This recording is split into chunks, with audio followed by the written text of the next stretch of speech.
Good day mga langga. Box natin itong iLure na binigay sa atin ni Torping Aswang. Shout out Torping Aswang.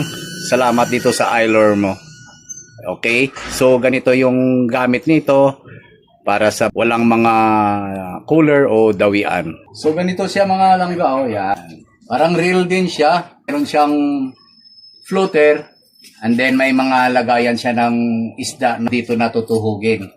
Ayan. Meron siyang clip. Yun, dito tutuhugin yung isda and then isara. Pagkasara niyan, meron din siyang switch dito. Ayan. Sa ngayon, nakalock siya. And then pag i-switch natin to, ayan. So, open na siya and then dire-diretso na. Kevlar yata to. And then meron siyang parang real life. Yan.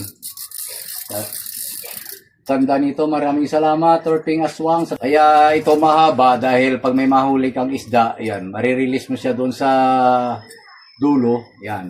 Pag ganyan, palangoy-langoy lang sila ng mga malalaking isda. Ngayon lang ako nakakita ng ganitong klaseng tuhugan. This is from Canada. Maraming salamat, Torping Aswang. Tuligpit na natin ito. Yan. Yun po. Thank you.